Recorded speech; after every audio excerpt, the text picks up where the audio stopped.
It's a common misconception that drinking 8 glasses of water a day is enough for healthy hydration. But sweat consists of water and sodium, which means you need water plus electrolytes to stay properly hydrated. Thankfully, there are products like Element that have all your electrolyte needs covered. You can try Element Recharge Sample Pack by going to drinkelement.com/speak for only the cost of shipping. Welcome to Speak for Yourself. I'm Joy Taylor here with LeVar Arrington and Rick Bucher. Marcellus Wiley and Emmanuel Acho are off today, but we're going to keep it moving, starting in Green Bay. The Packers training camp starts tomorrow, and the latest report says Aaron Rodgers has indicated to people close to him that he plans to play for the Packers this season. Their GM, Brian Gutekunst, said today they, quote, remain hopeful for a positive resolution.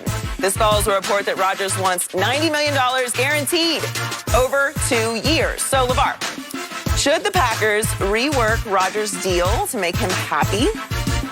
No. $90 million is a positive resolution for Aaron Rodgers. But didn't we hear that Aaron Rodgers said it wasn't about the money, Joy, Rick? It wasn't about the money. That's what I heard. Anyway, here's the problem here. If you give this man the $90 million, you know what happens in this relationship? I've been there before. I had one of these back in the days, and I had to get out of it. There's something else that's going to bother you, something else that you have a problem with. You do this $90 million deal, and Aaron Rodgers is still going to show you this disgruntled Aaron Rodgers. It becomes the never-ending story. And he's not a Treyu in this one, Joy. He is the nothing, the nothing that tried to deal and disintegrate the world that existed. That's Aaron Rodgers to the Green Bay Packers. If he starts doing this now, if they continue to appease and try to make Aaron Rodgers happy, then now you run the risk of everybody else handling things the same exact way. So I say absolutely not. You got to put a line in the grass, a line in the dirt, so to speak, Rick.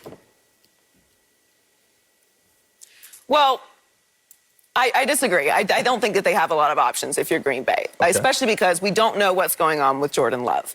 And if they want to be competitive, which Green Bay is always competitive because they always, at least for the last 30 years, have a first ballot Hall of Famer throwing the football. We don't know what Jordan Love is. And even if Jordan Love is average, he's not going to be as good as Aaron Rodgers. So we don't really know what the demands and what the issue is with Aaron Rodgers in Green Bay. We are all assuming that the genesis of this was the Jordan Love draft pick and no communication, and things have kind of spiraled into this drama mess, which we will find out, at least if he's going to be at training camp tomorrow. So we'll find out just how upset he really is and how far he's willing to go.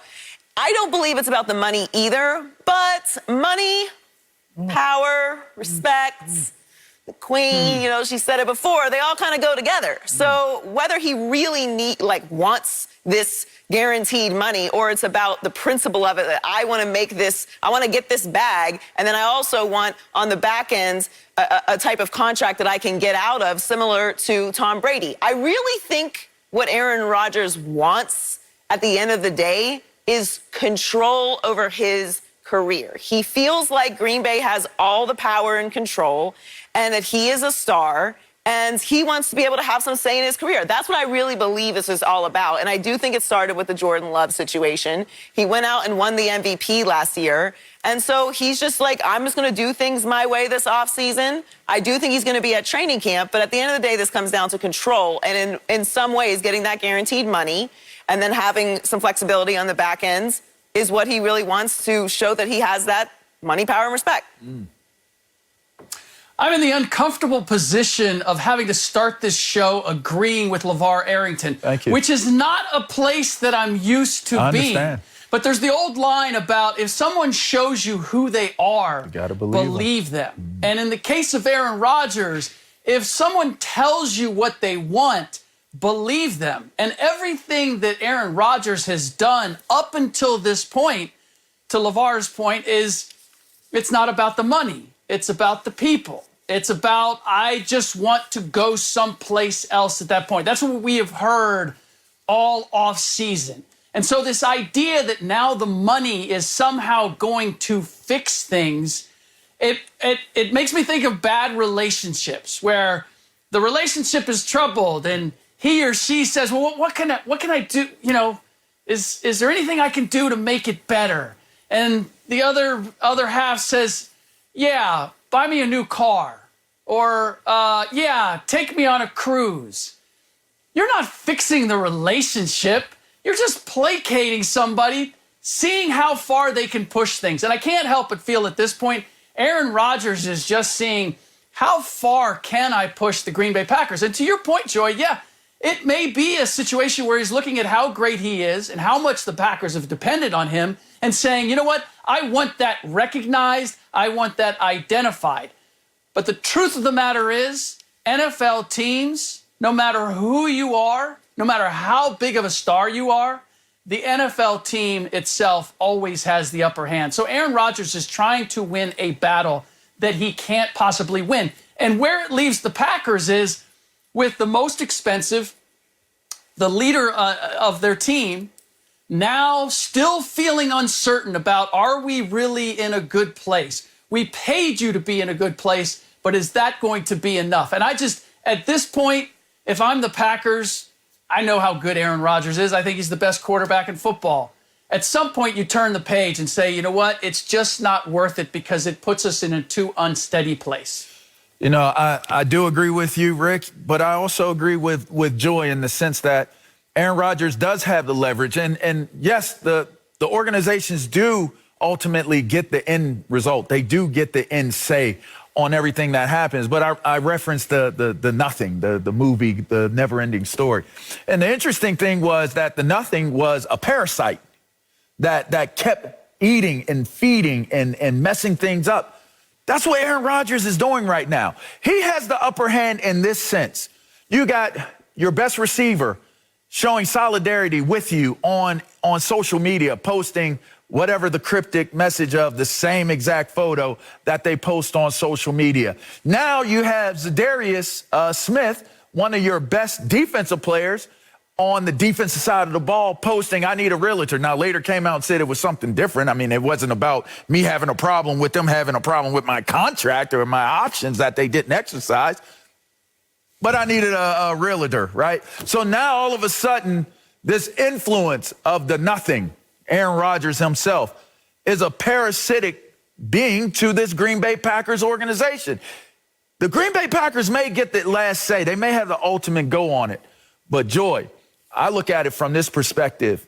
If Aaron Rodgers on his way out, knowing he's on his way out because he has no intentions of being happy in Green Bay, is continuing to poison the well on his way out, then this goes beyond wins and losses for Green Bay. It goes beyond what Aaron Rodgers wants. It has to be a definitive action that takes place that makes this right, even if that means losing in the short term to be able to move on from him.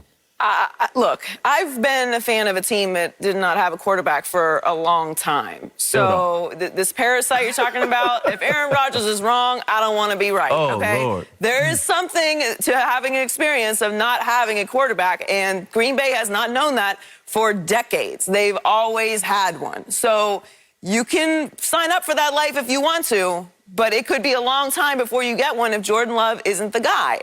So this relationship is over regardless. We know the parents are getting divorced once the kids get to college. So yeah, a family vacation, Rick, a cruise might be nice, might keep things floating, so to speak. Sorry for my pun, cruise floating.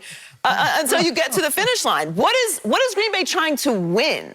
Are they trying to win a championship? Are they trying to win this PR drama war with Aaron Rodgers and come out on top saying, well, we are setting the standard, it's our way. What is your way? You've won 2 championships in 30 years and you've had a first ballot Hall of Famer quarterback for all of that time.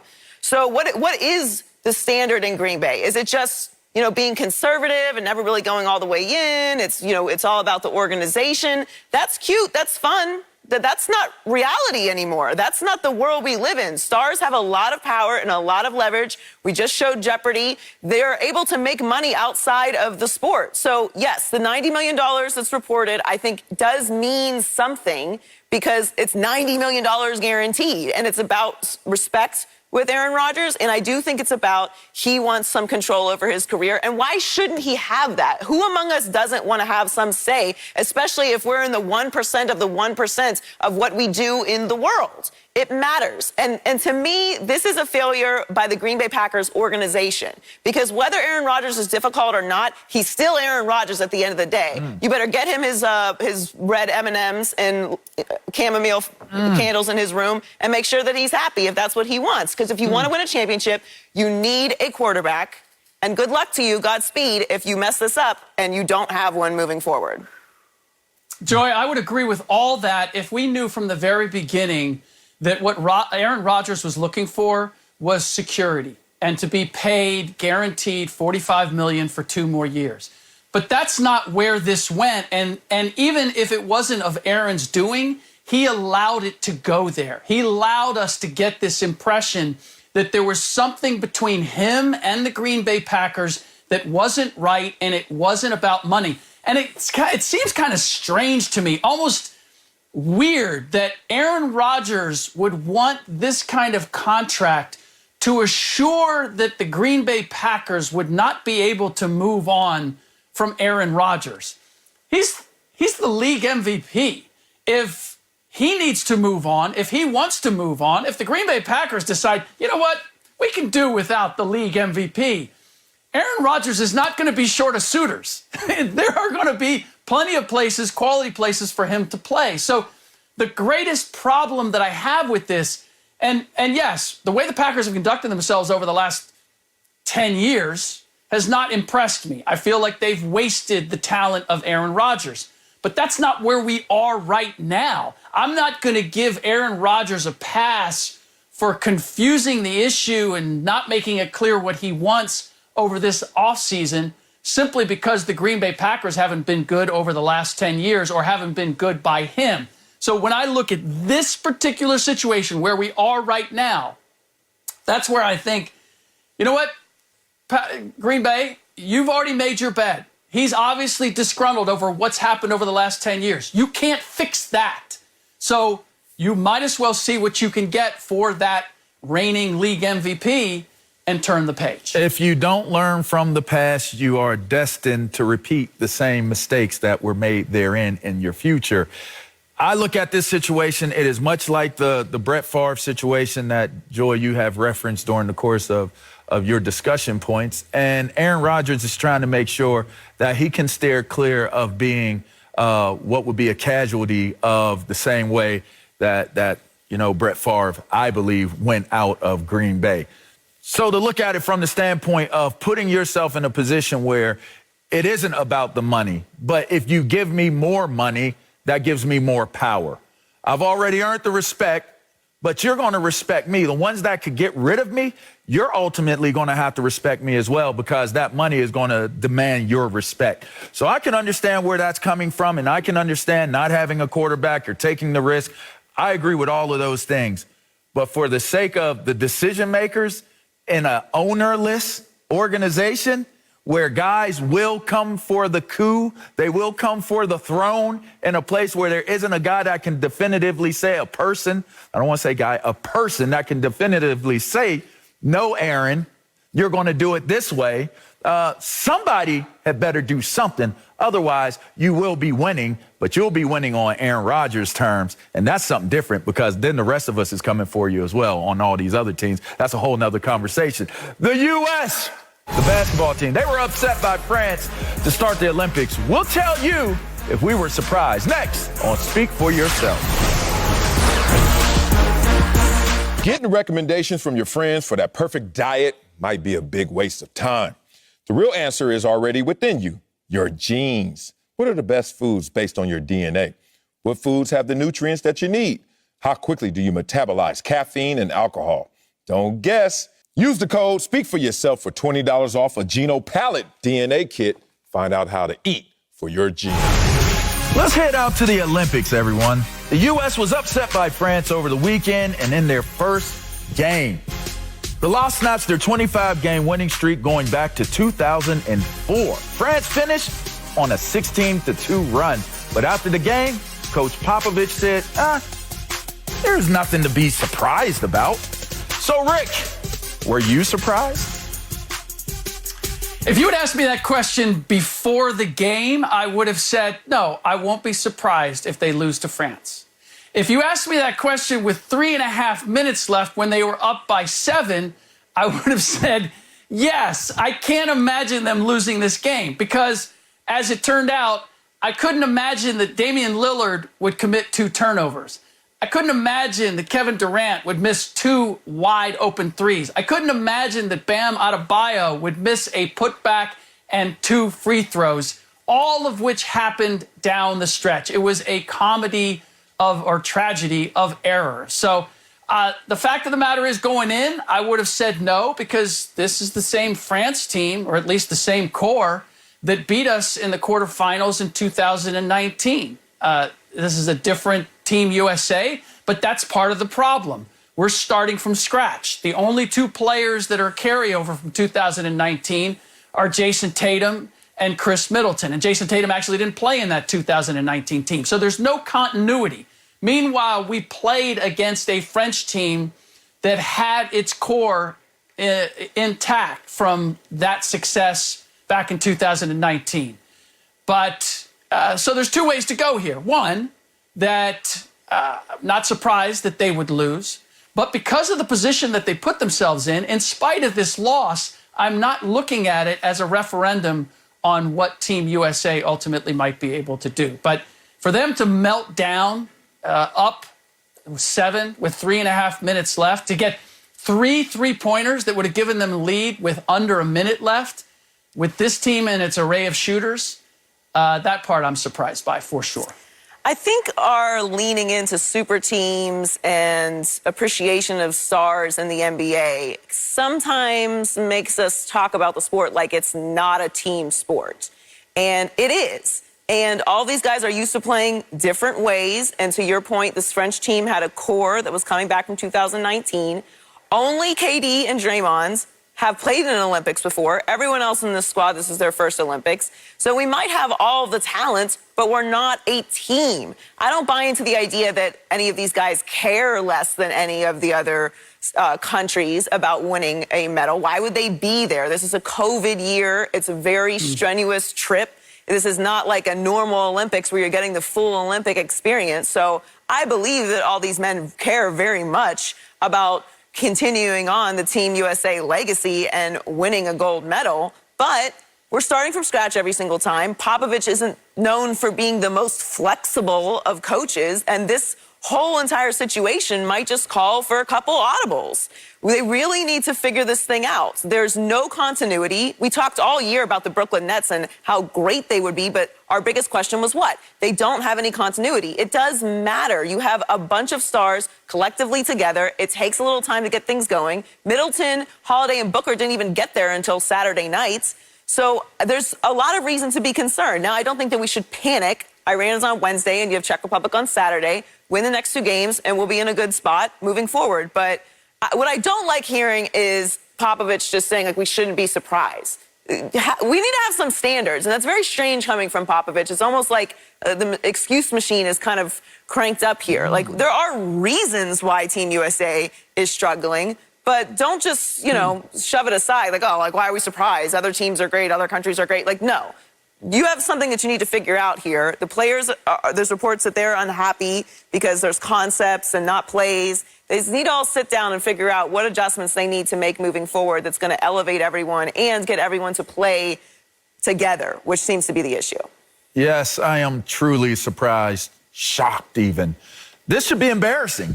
They should be embarrassed that they are the ones that broke the streak that dates all the way back to 2004. That is a very, very long time of greatness, dominance, and prominence as a team and as a group.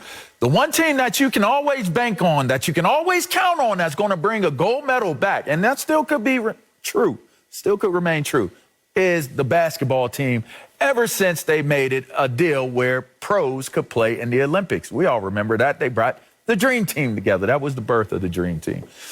This group here, this is what is shocking and surprising to me, more so than them losing this game. And it goes to your point, Joy, is that they need to figure this out.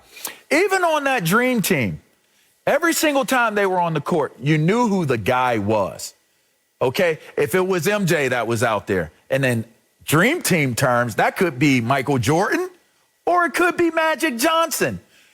Whenever there needed to be a guy, those teams had a guy. Even with Vince Carter and Kevin Garnett and all of those teams, there was always a guy. You had to have your facilitators. You had to have your guy, okay? I did not see that with this team in particular. It just seemed like the greatest collection of players that we have assembled, and they were out there trying to figure out their way through this game. I don't think that was the most strategically sound approach to going into the Olympics, especially with all of the things that have been mentioned, the conditions of not having a whole lot of time, having a short offseason, everything that we're discussing. Some of the guys went back because of COVID, health issues.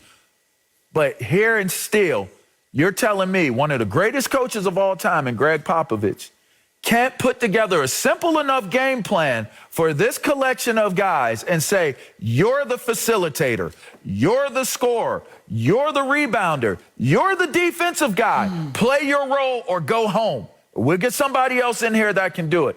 Rick, I just feel as though that has to be considered the miss or the most surprising thing that I observed. Just as a layman, just as an onlooker, I think that was the most surprising part of all of this. So you both make great points, but here's the thing, and this is the problem that I have with bagging on Greg Popovich as the reason why they weren't successful, or that they've had a 6-3 record under him and they'd only lost one under Mike Krzyzewski, is that he is trying to utilize the exact same game plan that Coach K used, which is our offense is going to be generated by our defense. We are going to smother teams defensively. We're going to turn them over, and that's going to get us playing fast. And we don't have to worry about executing in the half court because we haven't had enough time to practice together to develop a half court system. So we're just going to try to get out and run and fast break on teams. The problem is they weren't able to do that. And when I look at the composition of this roster compared to the last 3 Olympic teams, all of those teams had defensive guys who could lead the way. Kobe, LeBron, Jimmy Butler, Klay Thompson, Kyle Lowry. They all had multiple defenders. You're right, Joy, in that it's not a matter that they don't care, but I believe that this team didn't know going into the game against France how hard they were going to have to play that style, and that it wasn't about we'll just outshoot them.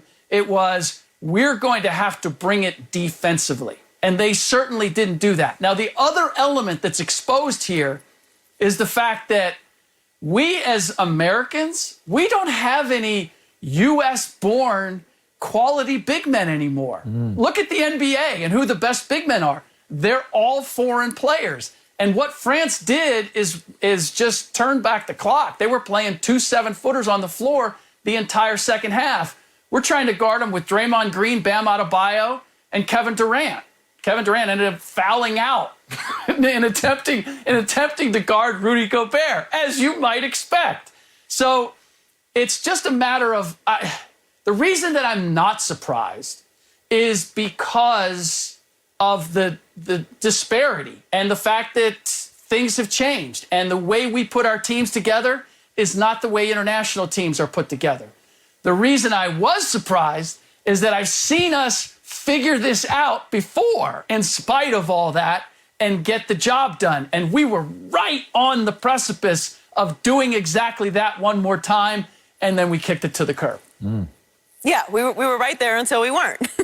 And that's the point. So I still put it at Popovich's feet if what you're saying is true, that's how Coach K would approach it, because you have to know your personnel. Now, obviously, a lot of the personnel changed very quickly, but we do have, some tape on these guys. We know what kind of players they are. We know we're a smaller team, but we also know we have some shooters. So we can adjust to that. We're not going to out-bully France. We're not going to out-muscle France. So then we got to play faster, and we got to put it into Kevin Durant's hands and Dame's hands and Booker's hands and Holiday's hands, Middleton. Get those guys going. Now, Booker, Holiday, and Middleton just finished a pretty rough series, so maybe lean on the other guys there. But if If the concept is we're going to outbully a team that is clearly not only bigger than us, but they are more rested than our bigger players, they are healthier, they've been together, then you have to make an adjustment. But Joy, to your and point, that's on Popovich.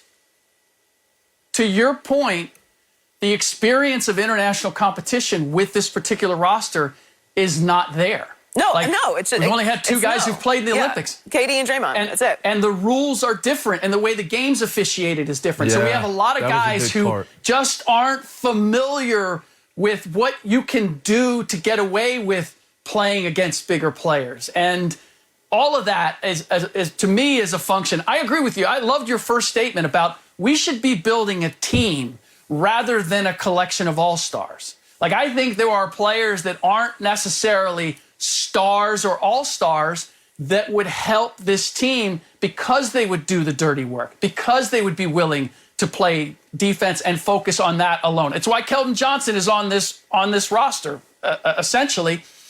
So there is that aspect of it that we can't ignore. But the other part is we're constantly recreating this team, and that has put us behind the 8 ball. They may not be the most well-versed in playing international basketball, but you know what they are well-versed in?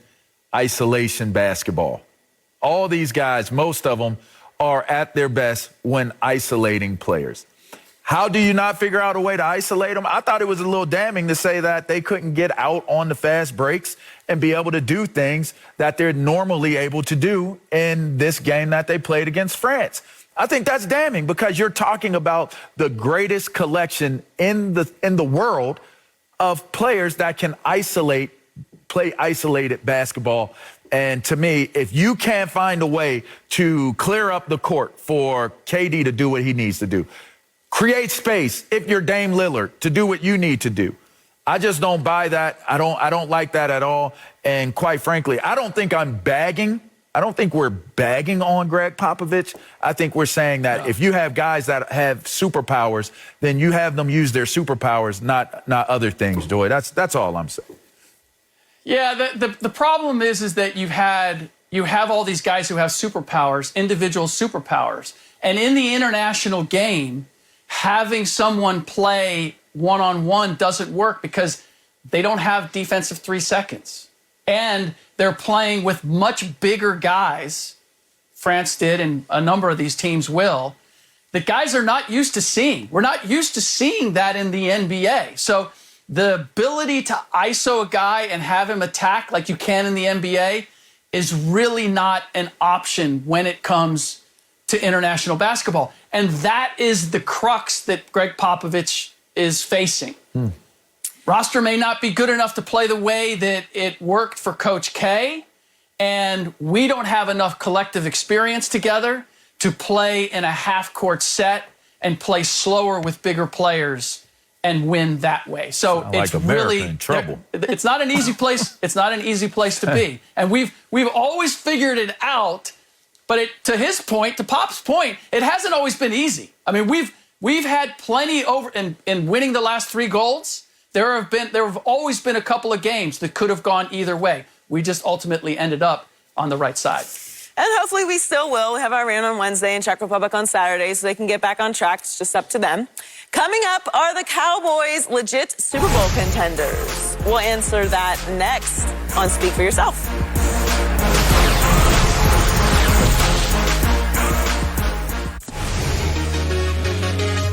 The Cowboys missed the playoffs last season, but our own Bucky Brooks thinks they could be legit Super Bowl contenders.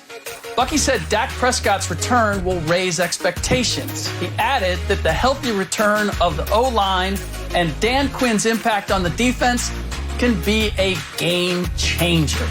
So, Joy, I'm going to try to ask this with a straight face. Oh, wow. Are the Dallas Cowboys legit Super Bowl contenders? So it's a loaded question then from you, Rick, because I think we already know which way you're going. But yes, I think they're legitimate Super Bowl contenders. First of all, they have the best quarterback in their division.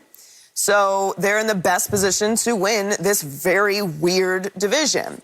You have Dak Prescott, who I believe in very much, coming off of a surgery, healthy, ready to go. Bucky makes a great point about their defense because their defense was terrible last year. So you're coming back with a better defensive coordinator. Dak Prescott's going to be back, and their division is not good, and he's the best quarterback in that division. Now, I like Daniel Jones, but there's still some questions about how they're going to put all of that together. I don't have any faith in Ryan Fitzpatrick, although I love the defense in Washington.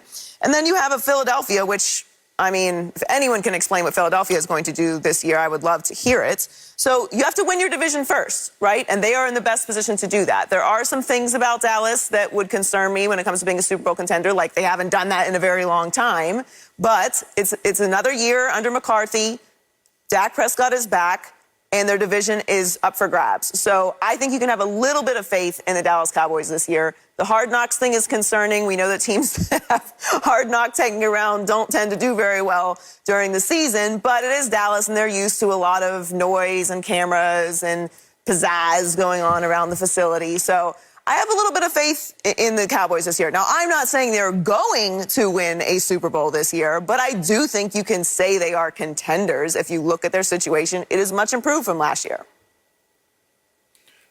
What does contender mean then? I mean, everybody's a Super Bowl contender for this season, I guess. No. I mean, no. I just don't get it, because when I think about it, no, the answer is no, they're not. And I'm not a Dallas hater. I don't like Dallas, but I'm not a Dallas hater. All right. In fact, you know, I have reasons to like Dallas. They just drafted one of my babies out of college. Shouts out to Michael. But anyway, I digressed.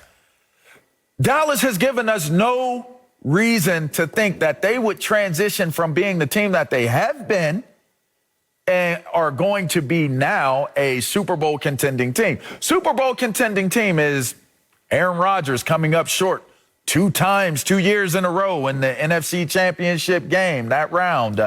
Maybe it's the San Francisco 49ers, who have dealt with injuries like the Dallas Cowboys, but were in the Super Bowl not too long ago. Oh, how about the Rams that were the same thing as the San Francisco 49ers, or even the Seattle Seahawks? There are so many teams you can throw out there and say, legit Super Bowl contenders. Why? They've shown that they can win Super Bowls. They've shown that they can get to Super Bowls. They've shown that they can get to NFC Championship rounds.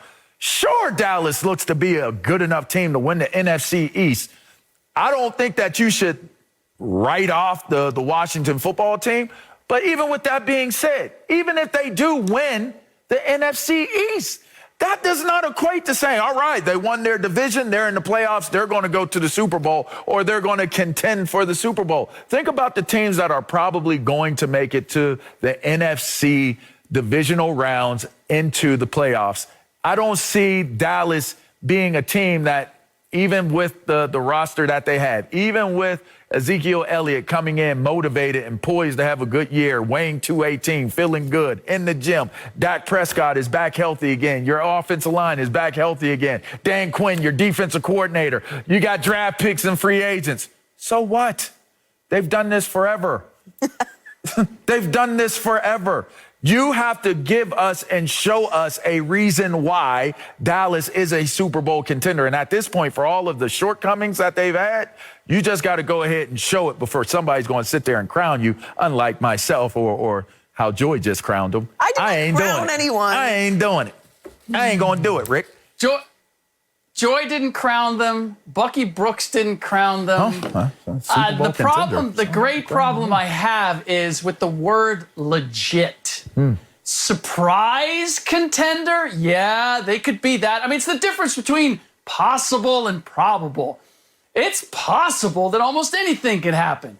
Is it probable that they are going to win a Super Bowl? No, it's not probable. And for a multitude of reasons. Joy, I love the way you tried to sneak in that, well, they got the best quarterback in the division, as if that means something in their particular division. When the competition isn't that great, that's not saying a whole lot. And based on what his new contract is, he damn well better be the best quarterback in that division. And yet we have questions. We have questions about Dak Prescott. We have questions about Ezekiel Elliott. Yes, the 3 linemen that were injured last year are back, but Tyron Smith is in his 11th season. Is this the beginning of that injury bug that hits linemen right around this point when they're good enough to stick around this long? I just have way more questions than I have answers. And when I look at the teams that they have to go through, are they better or equal to the Bucs at this point? The Chiefs? The Bills? I can name 5, 6 teams that I would look at and put the tag on legit contender before I would the Dallas Cowboys. So now if I'm going to go into 7, 8, 9, 10 teams, I'm just going too deep into the well. And that's where the Dallas Cowboys reside. Even if everything goes right, the presumption is Dan Quinn's going to have this transformative effect on this defense. Yeah, he could. I believe he's a better defensive coordinator than he was a head coach. But I need to have some indication that that's going to happen before I'm just going to buy it whole hog. And Bucky, in his article, says it's a long shot and says they could emerge as a legit contender if these things happen. So, headline aside, I'm just not sure that Bucky's all the way to legit either, unless we're defining legit in a different way. Oh, it's semantics, Rick. Legit, Please. possible, probable. You just gotta believe. Words are important. I agree. But what I will say is this. I think that Dallas has the talents. Are they a team like the Bills? Are they a team like the Chiefs? Are they a team like the Bucs? Are they the Seahawks? No. But as we know, a lot of things happen during the course of a regular season. We now have an extra game, which could change things for a lot of organizations when it comes to health. So they have a healthy offensive line. We know what Dak Prescott and Ezekiel Elliott can do with a healthy offensive line. Dak Prescott is back. He is the best quarterback in that division, which I do think means something. I think their defense will be better than last year because their defense was terrible. I'm not going to bother you with all their rankings, but they were not good. So I think they are in a much better position this year. You need a little bit of luck. I think everything would have to be grooved for them, and they'd have to perform at the highest level when they need to. But I do think they have the talents at this organization. I think the defense will be better. And they have the second easiest strength of schedule in 2021 based off of the opponent's records from last season. So that's something that works in their advantage. We know what their division is. And there's always a team that surprises us, right? There's always a team that we kind of write off. We're like, they're really going to be better than next year. And then they come out and surprise us. And I believe that Dallas could be that team. Agreeing with Bucky, if these things happen, which I think they will, they're going to be much improved from next year, at the very least, having Dak back and healthy. Okay, much improved. Ifs and fifths. Like, now we're going to much improved? I thought we were going to Do you legit think they have Super the Bowl talent? contender, which means we're not going to be most improved. We're going to be one of the best teams in the league. Yeah. Do they have the talent on this team to win a Super Bowl? Yes, they do. You know what? I would say yes. They do. But are we missing the big question that we had last year? Joy's missing the about who big head question coach is that's and being whether he posed can right now. coach a team to a Super Bowl? Are we not going to revisit the whole Mike McCarthy question? I want to revisit the question right now. Super Bowl. Joy, How many? Joy, hold on, Rick. Let me have this right quick. We just talked about Aaron Rodgers and wasting his career. Mike McCarthy had a hand in that. You just said how bad their defense was and how much better they're going to be because they have to get better. Who are you a fan of? Who's your team again? The Dolphins. Okay. Has that worked out for them? They had a great defense last year. Okay. Let's go beyond. Let's go before that. In all of those years as a Dolphin fan, when it was bad, did it just get better because they changed the coach? Did it get better? I'm going to answer it for you.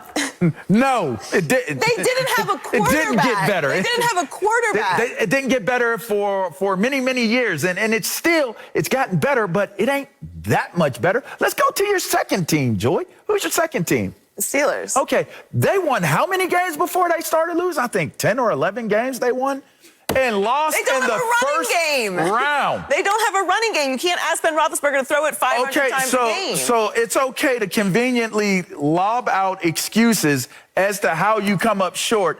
That team was undefeated, the last lone standing undefeated team during the regular season last year, and went out. They were not a Super Bowl contender, even at that point in time. So how are we going to make a team that has given us no reason? Yes, you have roster. You got CeeDee Lamb. You got Amari Cooper. You got Ezekiel Elliott in the backfield. You got Pollard backing him up. You get your quarterback back, and you got a healthy offensive line, and you've improved your defense. We have heard this time and time again. Let me give you a personal story on this one. My rookie year in Washington, we were supposed to be Super Bowl contenders, a Super Bowl contending team. Oh, we didn't have one quarterback. Legit Super Bowl contender. Two. We had two. We didn't just have Brad Johnson, who eventually won one in Tampa Bay. We had Jeff George, who was his backup. We had two starting franchise quarterbacks on that team. Oh, by the way, we added Deion Sanders and Bruce Smith and Mark Carrier and all these other names. And then on offense, we had this great offensive line. We added Chris Samuels, my draft mate, and we had John Jansen already there, and all these other guys that were on the team. And we were supposed to be the legit Super Bowl contenders. We did not even make the playoffs. You can't go from 0 to 60 and skip all of the process of what it takes to be a good team, a Super Bowl contending team. Can they improve? Yes. Can they be a good team that has a great regular season, maybe even does something pretty decent in the playoffs? Yes. But to call them a legit Super Bowl contender just based off of what we have right now is irresponsible, Joy. I will not allow you to do it on this here show. Not right now. Can't, will, won't. Anything is something until it's not. The Bucs were what for how many seasons? Now, I'm gonna be very specific when I say this, okay? Because I am not comparing Dak Prescott to Tom Brady. But I think you are. I'm not doing that. I am not doing that. What I am saying is that there are teams that drastically improve from season to season throughout the season. And the Cowboys have the personnel to make that happen. Are they going to do it? We shall see. I'm with you, all right? I would love to jump on the Cowboys bandwagon. It's good for us. It's good for our business. But are they actually going to do it? I don't know. They underachieve plenty, all right? We know that. Jerry Jones has talked about it last week, what happened with Jimmy Johnson and blowing up the dynasties. All I'm saying is I believe in Dak Prescott, and I believe they have the makeup on this team with everyone healthy to make a run, but everything has to come together perfectly. That's all I'm saying. Speaking of another Super Bowl legit contender on Joy's Taylor's list, the Browns and Baker Mayfield could get serious, huh? All right, well, let's see. Is he going to get paid? We'll tell you. Should he take a wait-and-see approach? We'll talk about it next on Speak For Yourself. Cowboys Nation. Bringing up the Dolphins and Steelers. August 5th on Fox, the NFL is back. Catch Big Ben and the Steelers as they battle Zeke and the Cowboys in the Hall of Fame game. All the action is on Fox and the Fox Sports app. Let's head over to Cleveland. Baker Mayfield is eligible for a long-term deal, but the Browns might not be ready to put pen to paper. Reports say it's quote, a little more of a wait-and-see approach, and added it would not be a surprise if Baker's deal comes next offseason. Baker is taking it in stride, saying, quote, I'm not worried about it at all because if we win, we're headed in the right direction. So, LeVar, is it smart for Baker to take a wait-and-see approach? Yes, absolutely. I like where Baker's head is at and saying what he said. And listen, the salary cap went down. It was a pandemic year. Joy, the salary cap went down to 182.5 this year. You know what? It perceivably, this isn't locked in stone, but it's a ceiling. It could go up to 208.2 next year. That is significantly different after taking a dip from the pandemic year. Baker Mayfield's success also went to a whole nother level as he got to the end of the season, the regular season, going into that playoff run. Sure, a lot of people will say it was the running attack that led to Baker Mayfield's success. So what? Most quarterbacks have a running attack, and that leads to their passing success. It's called balance of run and pass, right? So when I look at where Baker Mayfield is right now, the confidence that he built going through that playoff run, the win over the Steelers, getting them as far as they've gotten in the playoffs since, well, Marty Schottenheimer was there as the head coach. Shots out to Marty. Rest easy, my friend. The confidence level of Baker Mayfield right now is certainly one that would say, wait until you have the salary cap back to where it's supposed to be. And unless they're offering you a deal that is comparable to what you would get under that new salary cap of next year, 2022, just wait and keep playing. Because if you keep playing the way that you played with that confidence you had last year at the end, and you continue that into this season, then you might rewrite your numbers as we know it and not be locked into a contract that you had to do during a dip in the salary cap itself. Baker Mayfield has never wanted for confidence. So the fact that he was confident at the end of last season is not a plus in my mind. Yes, he's being smart in betting on himself in the same way I am being smart in not accepting $1 billion from Jeff Bezos or leaving my wife to date Scarlett Johansson or flying to Tokyo right now to compete in the Olympics. You know why I'm smart? Because none of those things are available to me, so I'm not going to do them. That's Baker Mayfield in this point. He has no choice but to bet on himself because the Cleveland Browns are not interested in making a deal with him right now. You're only as good as your options. And the signals that they're sending, along with exercising that fifth-year option, which gives them not 1, but 2 years to work with and to do the wait-and-see approach, which smells a lot like Kirk Cousins and the Washington team and what they did. They were using the franchise tag. This is just another vehicle to essentially do the same thing. And the fact that they're looking at Nick Chubb, they're willing to talk extension with a running back right now, and Denzel Ward, a DB who was injured. Both of those guys are reportedly higher on the list of getting deals done with long term than Baker Mayfield. So it really comes down to what does he want? If he wants simply to make more money, you're right, LeVar. He's got a better shot at doing that as the cap rises and he hits the open market, because I would expect that just the numbers in general are going to go up. But if he's looking at remaining part of the Cleveland Browns organization and riding this juggernaut, then not doing a deal now and that secures him a place in it, to me, is rolling the dice for the Cleveland Browns to say, we've got a really good team, we just need to get a better quarterback. Yeah, I'm glad you said that, Rick, because was my first thought. Like, yeah, you take the wait-and-see approach because there's no contract to take right now. You don't have an offer. They're not interested in doing that right now. And I don't know that they necessarily should, because we don't 100% know what Baker Mayfield is. He is improving year to year. He does seem to be bought into the new culture. I'm liking all the things I'm hearing from him. But the Browns are the ones with all the leverage here. So you can take a wait-and-see approach because the options aren't available to you anyway. Now, it is on Baker. If Baker goes out here and wins multiple playoff games and has a better year than he did last year, which he had a good year last year, then the Browns are going to have to come paying. And so what? So what? The Browns are in the best position.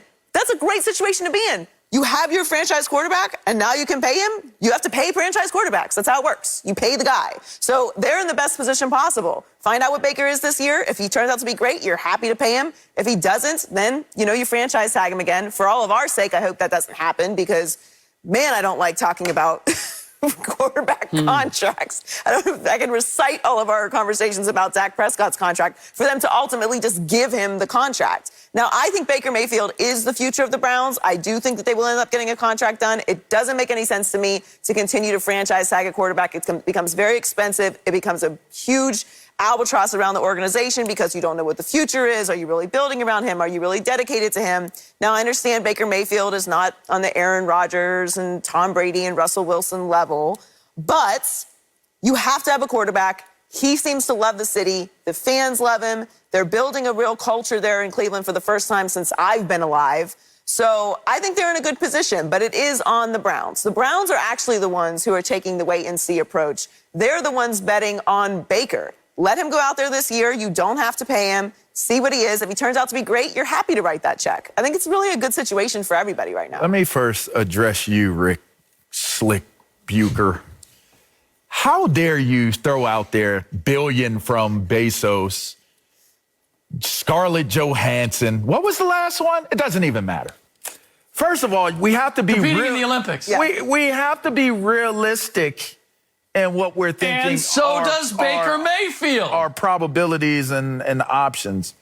It is very realistic for Baker Mayfield to be able to get a blockbuster contract even now, even perceivably with deals not being on the table, Joy Taylor. With who? Okay, and here's the reason why. Look at what your boy is doing in Green Bay right now. There's no deals on the table perceivably right now for Aaron Rodgers. Has he been offered deals before? Yes. Did he turn them down? Yes. $90 million Are you is what really they're comparing Baker Mayfield to Aaron Rodgers in their comparative positions we and sat leverage? here and Are you kidding me? We watched a league and a team pay a quarterback that was probably not deserving of the numbers that he received in an injury year get a contract. So, yes, I am comparing because it is the market. Ooh. Now, I have learned this. I listened to that dude say he doesn't like being called that dude anymore. I've heard Marcellus reference this, and he is right, and I have to admit this. Shouts out to him. It's the market that's going to dictate what a guy like Baker Mayfield is going to get paid. And if he wanted to, he could really, really press the issue like what Aaron Rodgers is doing. We haven't heard a peep out of him. I haven't seen any commercials. I don't know about y'all. I haven't seen any Baker Mayfield commercials. Baker Mayfield has been somewhere in his lab cooking, and that's why he's saying, I'm cool with holding out because of the salary cap situation. Oh, you want to wait? We can wait. Let's wait. Unless you're going to offer me something in and around 35 or more, $35 million a year, guaranteed or more, we can chill. We can wait. I got arguably the best offensive front in football. I got a strong running back field. And, oh, by the way, I got dope receivers. I got two dope tight ends. Like, forget about it. I'm going to play well. So if I really wanted to press the issue and say I want to start negotiating now, that has also become a trend. I want out. I want money. I want this, or I'm not coming. We haven't even heard that from Baker Mayfield. So it doesn't even go towards the conversation point of taking it as there is this debate that there is nothing available to Baker Mayfield. They're going to get the deal done with Baker Mayfield. I think Baker Mayfield's smart for waiting until that salary cap goes back up to start negotiating it. All right, let's be honest. Okay. First of all, you're Baker not Mayfield getting Scarlett has been far Johansson more entertaining in his commercials than he has been on the football field. Not the end of last season. Not the end of last season. I ain't gonna go there. I did like those commercials, Was that Baker though. Mayfield, LeVar, was that Baker Mayfield getting better, or was that the Cleveland Browns collectively getting better? When you're collectively getting better, everybody's collectively getting better. So I would say both were collectively getting better. Baker Mayfield's confidence went through the roof, and you could see it. It was very, very easily to notice how well he started playing and where his confidence level was. I will say that. I've been a critic of him, so I'm gonna point it out if I see what he's doing right as well. But here's the question: if we're really talking about the leverage, any leverage that Baker Mayfield has, it's a matter of who would jump out there and want Baker Mayfield at this point. Like, we need a quarterback. Baker Mayfield is at the top of our list. I don't know that exists right now. And this isn't like Baker Mayfield after one season. The jury is still very much out on what kind of NFL quarterback Baker Mayfield is. So it's all well and good for him to say, I'm going to bet on myself and I'm not worried about the long term. If we win, everything will take care of itself. He's right. If they win, it won't just because of Baker Mayfield. It'll be because of all the pieces that they've assembled. And then it comes down to, can we afford to pay Baker Mayfield the big check that puts him in the top hierarchy of quarterbacks? The fact that they're not even talking about that at this point, and they're talking about extending other guys that they do consider germane to their team. Out there. You have to. You have to. You're going to get those other guys signed before you do that. No one is saying that Baker Mayfield isn't eventually going to be paid. He's not ever going to get a contract. Right. I'm not saying that. Okay. I'm saying it's not on the table right now. So he could fight to get it on the table, though. He's not going to get those numbers, so he might get a longer-term contract, but it's going to be at a great bargain. So if we're talking about wait and see, he might as well play this season out. The Browns have all the control. They, like, as far as the contract is set up, they have all the control because they can start franchise tagging him and drag this out forever if they don't trust him. We've seen this happen before. It's the same exact Dak conversation. It's a Dak conversation. It is a Dak conversation. And Dak eventually got it. But Dak had a contract offer. He was negotiating that contract. He had an offer. There's not been a talk about Baker's numbers yet. Now, Baker could go to them, That's right. but it's going to be at a discount. So it's up to Baker right now to go out and have a great season, improve from last year, and then the Browns will be happy to write a check to him because they'll know they have their quarterback. But right now, the Browns are in control. And the difference between the Dak conversation and Baker's conversation is Dallas made him an offer. That's not the situation here. That's what Rick is referring to when he's talking about Scarlett Johansson and let everybody know. Bezos. You have to have the offer before you start talking about what you're going to turn down. I think Baker's in a great situation. To your point, LeVar, they have a great roster on paper. They have all the pieces that they need. They've established a culture. They have Coach of the Year. They improved a lot last year. They have the momentum. The division is up for grabs. So go for it. Go out there and show what kind of quarterback you are. Get the contract, and we will, see the Browns moving forward as they are. But right now, the Browns have all the control. Sounds like somebody who shot their shot to try to take you out, Joy, and you told them, keep trying. Maybe next time, maybe at some point in your life, you'll be able to take me out. Like, that's how you get let down by Joy Taylor, everyone. Just so you know. So if you hear that, Joy pretended she didn't even hear him. Boy, I don't know what you're talking about. Boy, oh boy, you are good. Coming up, Aaron Rodgers and Davante Adams sent cryptic social media posts. We'll tell you if it's the duo's last dance in Green Bay. Next.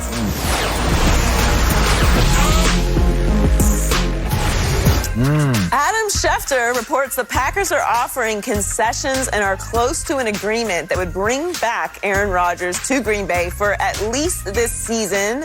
The deal is not done, but it is close. A little news in the Aaron Rodgers saga. So, LeVar, what will happen next in this saga? Yeah, he reports, and he plays football. I mean, this is what I've been saying all along. Aaron Rodgers has been negotiating in the public without saying one word the entire time, outside of what we took away from whatever the quotes would be during the match. What do we want to take away from the cryptic tweet with him and Davante on the Twitter?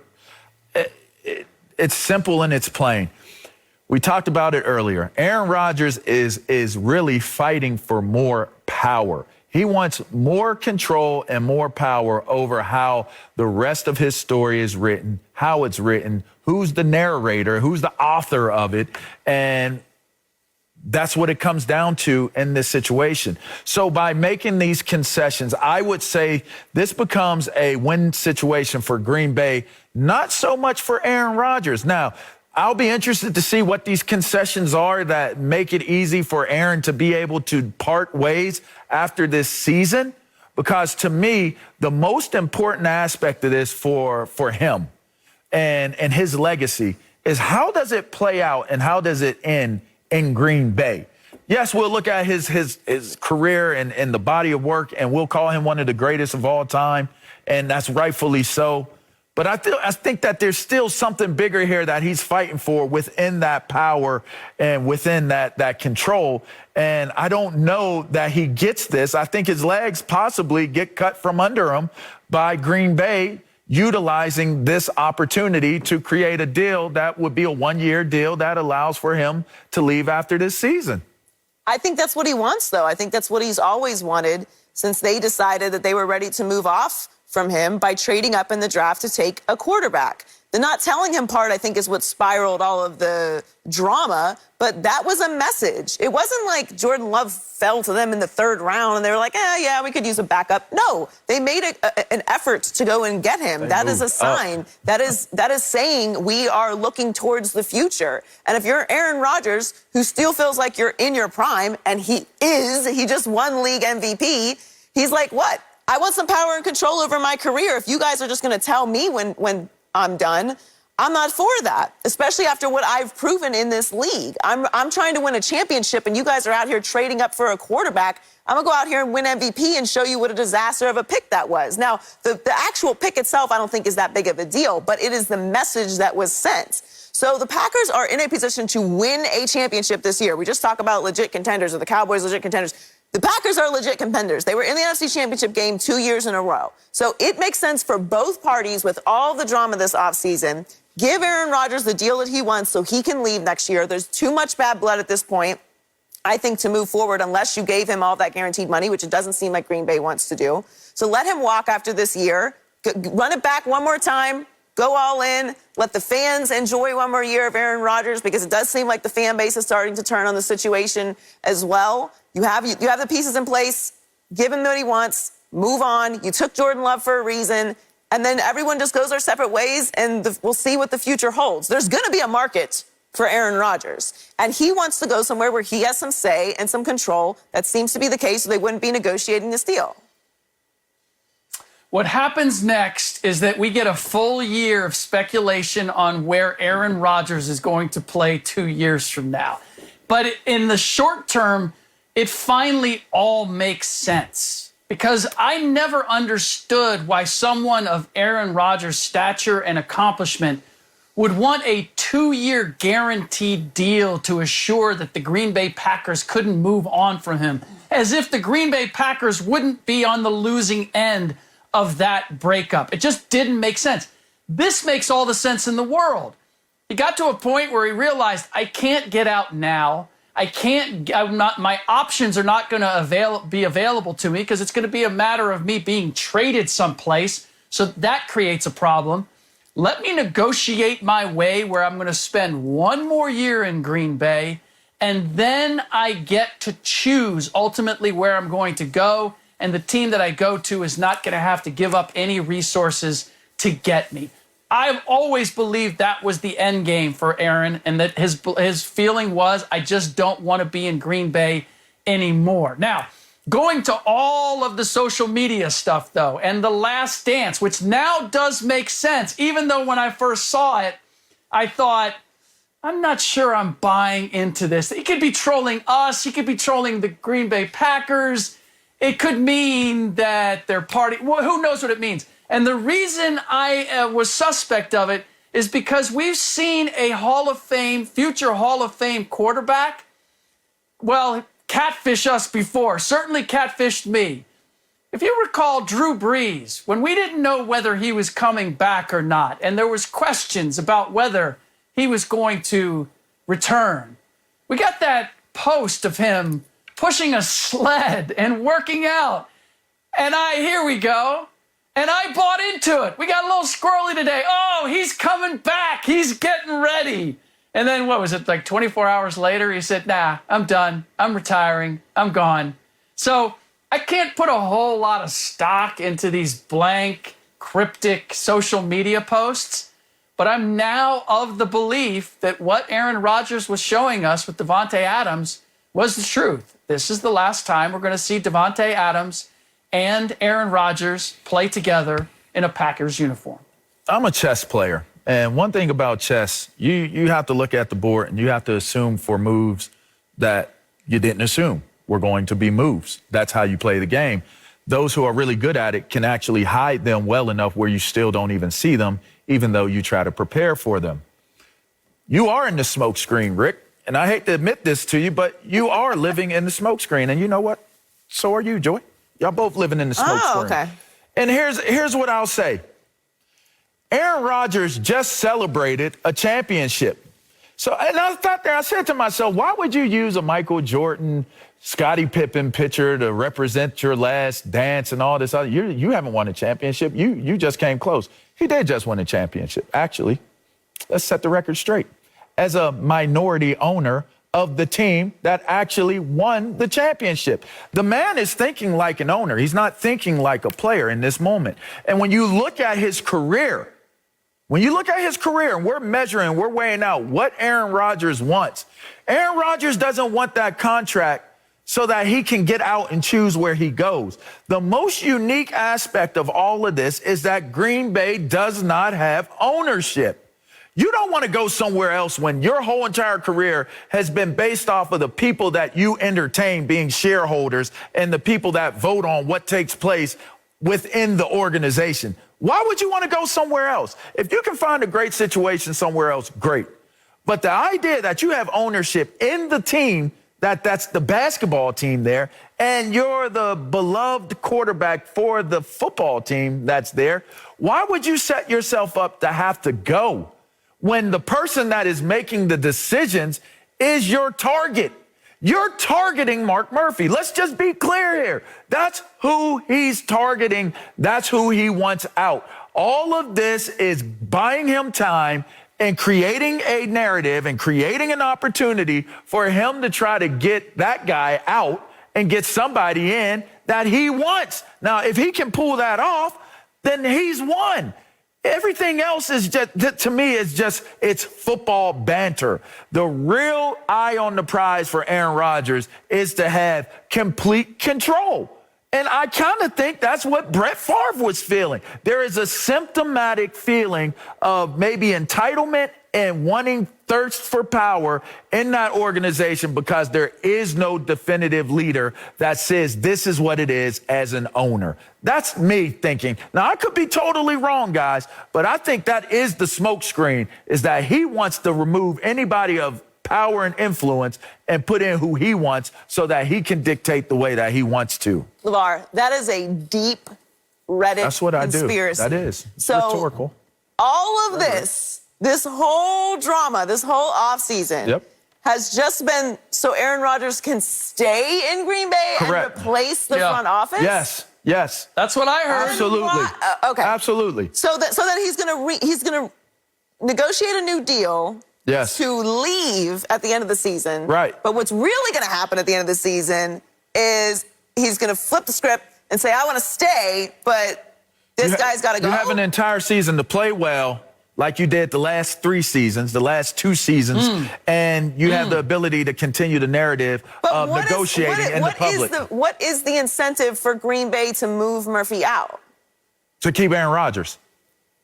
They just drafted Jordan Love. But they haven't played him. And they just gave him the opportunity, if the contract and the reporting on the contract is correct, they just gave him the opportunity to able to leave. They've also said they're not. Also said they're not trading him. The best way to be able to get the results Green Bay has control over Aaron Rodgers. If Green Bay wanted him to stay, they could just be like, play your contract out or don't play. It's as simple as that. So they don't have any incentive other than they want to move on from Aaron Rodgers to do this contract. I think that furthers my point. He's forcing them to do something that they probably don't want to do. They're making concessions. That's what concessions are. Right, but they don't. If they want to keep him, they don't make the concession because he's under contract. If they want to keep him, you make the concessions, and that buys you time to have the conversations. Now, that gives Aaron Rodgers more firepower. He's sacrificing like $30 million if he doesn't play this season. But you don't have Aaron Rodgers. If you don't make concessions and Aaron decides he doesn't want to play, you don't have Aaron Rodgers. Now, he's just called their bluff. Aaron Rodgers is going to give that up? Well, he just called their bluff, and they're saying they're going to make concessions. So to me, it's a power play on a different level than just being a player. That's some deep state. Well, I'm just saying. It could be a deeply rooted conspiracy, or it could just be paying attention to what it is. He has drawn out with the things that have been leaked out there by the people in the media. It has drawn Mark Murphy out to say things that, aren't flattering, would not lead to you actually feeling as though he's the proper leadership for the situation, while Aaron Rodgers has been connected to saying what, Joy? Nothing. He has said absolutely I nothing. think the fan base matters. Green Bay. It does. That's why he's doing it this way. That organization doesn't have an ownership. As you mentioned, the fans are the owners. Yep. I don't think that they like the idea of Aaron Rodgers stirring all this up. I think they are more on the side of the organization. I think the fans defer to the organization who have kept them consistently competitive over all these years than they do to Aaron Rodgers. And I think that matters, keeping your fans happy. I don't know if They've it's said big of a time and time conversation again if they're not trying to give in to these kind of things. Like, they have a standard and a way that they do things. Whether I agree that you can do that in today's society with the power that stars have and the money that stars make outside of the game, how that's sustainable moving forward, I don't know. But I don't think that that is really the environment in Green Bay, and that plays a role as well. I think it's a conversation because he feels as though it can be. And that's what I think. I believe that. I think I'm right. Go ahead, Rick. LeVar, you know I enjoy your company, right? Uh-oh, here we go. Your rabbit hole that you just went down is not big enough for all of us to go down with you. That was a dope rabbit hole. I'm just saying. If he, as the league MVP, doesn't have the leverage with the fan base to say, I want so-and-so in or out of the front office, how is that leverage going to be greater at any point unless he's winning a Super Bowl and he's winning league MVP again? And even then, what leverage does he have to certify that they're going to change the people up top? The only way this makes sense is if, as we've had the indications from the very beginning, it wasn't about money. It wasn't about any of these other things. It was he didn't like who was running the show. And to your point, LeVar, yes. So let me change that. He demanded that. It didn't happen. So as a result, he's like, okay, well then let me get up out of here. Can't do it now, but I can, let me orchestrate it so I can do it a year from now. I just don't see any way in which he gets the ticket to go someplace else and says, you know what, on second thought, I'd like to stay here if you'll just change out a little bit of the furniture. He's more strategic. He's more strategically sound than what you're giving him credit for. But it's okay. Everybody isn't going to play on that level, Rick Bucher. I mean, it is what it is. Go ahead. Real quick question. Why would he want to stay in Green Bay I just told at this you. stage? Like, because there is no ownership. Why? The casual fan will side with Aaron Rodgers. That market cannot survive without having Aaron Rodgers replace a Brett Favre. Brett Favre played his hand and lost because Aaron Rodgers became Aaron Rodgers. Now, I think and I suspect that Aaron Rodgers looked at that situation and said to himself, I can be that guy, and became that guy. I don't think that's Jordan Love. And that's why I think Aaron Rodgers is playing it the way that he's playing. But we'll find out. Speaking of finding out, Patrick Ewing, he knows a thing or two, but is he right on this? He thinks that the rest of the world has caught up to the U.S. basketball team. We'll tell you if we agree next on, you know what it is, Speak for Yourself. The U.S. was stunned by France in their Olympic opener over the weekend. The loss snapped their 25-game winning streak dating back to 2004. Original Dream Team member Patrick Ewing had a theory before the game on the team's recent struggles. Ewing said, quote, it's an unfortunate time we're living in right now, losing players to COVID-19 protocols. It's harder to play now because of the Dream Team. All of the current players grew up looking up to us and watching the U.S. dominate the rest of the world, but the rest of the world caught up. So, Rick, do you agree the rest of the world has caught up with USA basketball? No, I believe that we have moved too far ahead. And by that, I mean that the NBA is playing a style of basketball that has moved ahead while the international game is playing a style from the 90s. We certainly saw France do that with the Twin Towers. They play a much more methodical style than the NBA right now. As a result of the competition for entertainment dollars and eyeballs and everything else, the NBA has changed the way it plays. You can't play physical. It's all about offense. It's all about the ISOs that LeVar was talking about earlier in the show. Allow our superstars to demonstrate all their athleticism and their incredible individual skills. But as a result, the way that we play the game in the NBA is very different from the way the rest of the world plays. And that was less of a problem as we were making the transition out of the old way into the new way, because we still had star players who knew how to play that old style and could go back to it.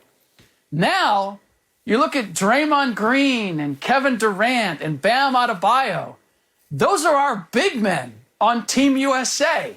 How often do they have to play against 7-footers? No, they've been playing small ball. So the sacrifices that we've made, the changes that we've made to the NBA game in order to play this far more entertaining, offensive-oriented style has maintained the NBA's popularity when it comes to basketball here and around the world. But when it comes to competing in the old style, we're now left with guys who are like, wait a minute, you can hit me on an off screen? You can punish me like that? Or the rules are just completely different. And we've got guys that aren't used to playing that way. And that what has created the disadvantage, certainly that France took advantage of. So let me get this right. You're saying taking slingshots, spears, and bow and arrows into Call of Duty is going to work right now because, you can't go any further than a P90 or those other new age weapons that they're using in the video game. And you can have more success with the slingshot and with the bow and arrows and all that stuff. That's what you're saying. Has anybody actually died from a P90? I'm Xbox? sure. I ain't gonna get into them stats because that's down another area. But I'm certain that P90 has done a little damage. No, it's pretend. Pretend. Let me do a little bit more damage on your discussion point, Mr. Rick Bucher, who knows basketball. But I'm about to school you right now. Here's what's interesting about what you said, and what's interesting about what Patrick Ewing said. He said that these kids grew up watching the Dream Team and wanted to dominate, but the rest of the world caught up, right? What he should have added to what he said is, the rest of the world was paying attention to how we dominated the world, and they grew up and caught up. That's what should have been said. Let me go to this full screen real quick so I can drive home the point that I'm making. You think about this full screen right here, right? Nikola, Joel, Giannis, Luka.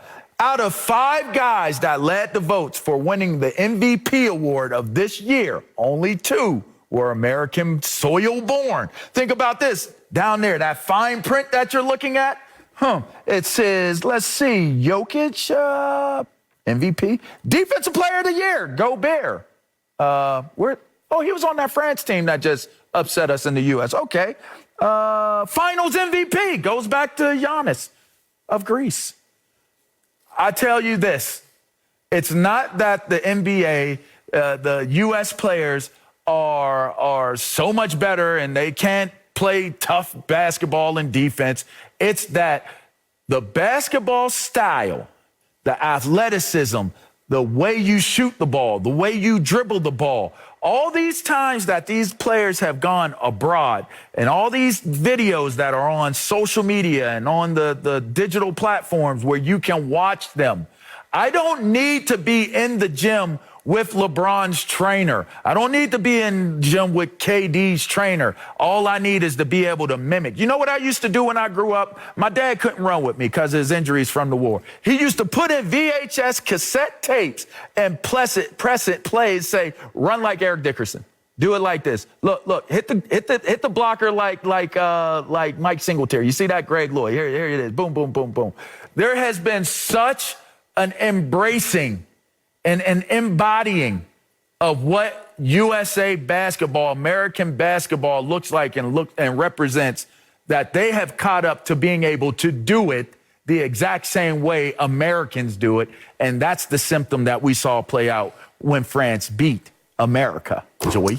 Yeah, LeVar, I agree. I think that is what Patrick Ewing should have said. That Dream Team changed the history of basketball on planet Earth. It introduced high-level competitions, superstars, to the international world and opened up basketball to everyone. Everybody. And that's what's transpired. That's why we have these players winning Defensive Player of the Year, MVP, Finals MVP, and they're all international players. I think it's great for the game overall. It's great for fans because now we're getting talent from all over the world. It's expanding the fan base for the NBA and for the game of basketball, which will raise everyone's level of play. But when we're talking specifically about the Olympics, yes, international play has gotten better, and it's because of the Dream Team. It's a result of their influence on the culture of basketball around the world. And they are more competitive teams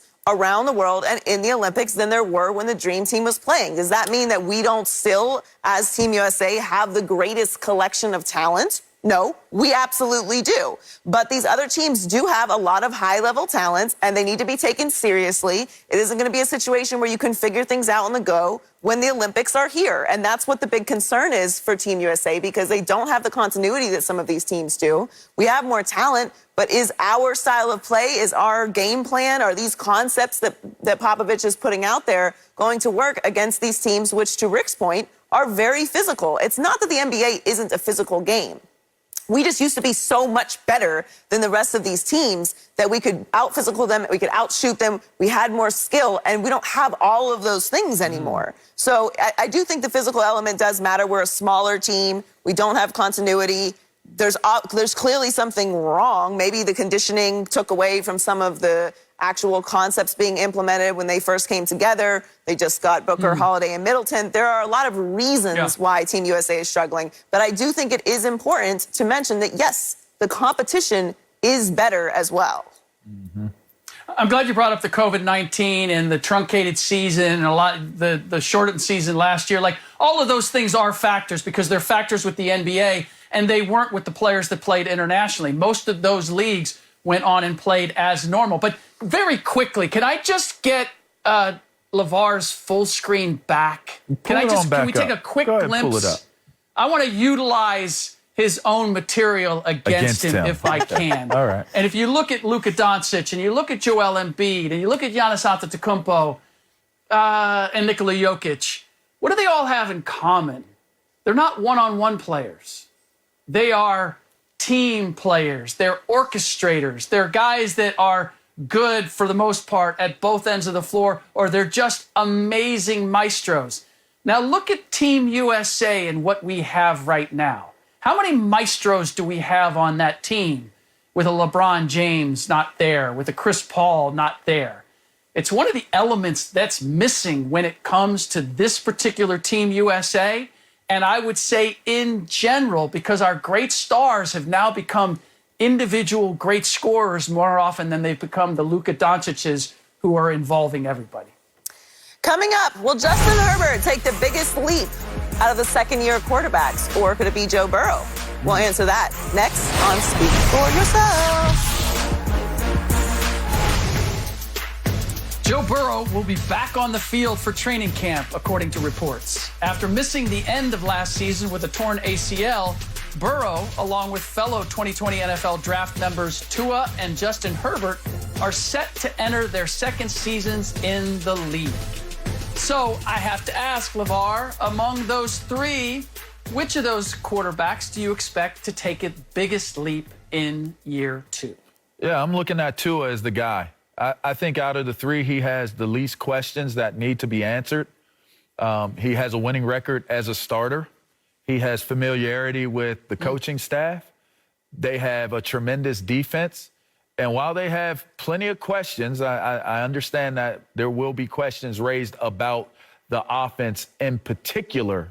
But Tua in specific, I believe, will have a better year. I think that he has more awareness of it. He's alluded to it as much in conversations that he's had with the media.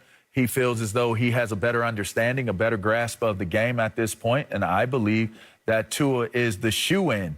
Not just my pick. I think that it's a shoe-in. It's a far and away long shot that any of these other guys, Burrow or Herbert, have a better season than Tua this year. I can't help but feel like you're just saying that to make up to Joy for your earlier I try to keep it about the Dolphins and the organization. I get it. I would go with Tua simply because he has the biggest room to grow from where he was last year in terms of his individual ability. But I'm going to go with Joe Burrow in Cincinnati.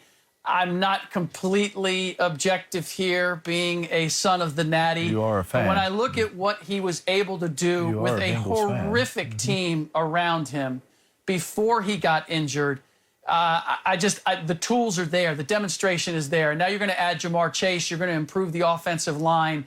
They already have Joe Mixon in the fold.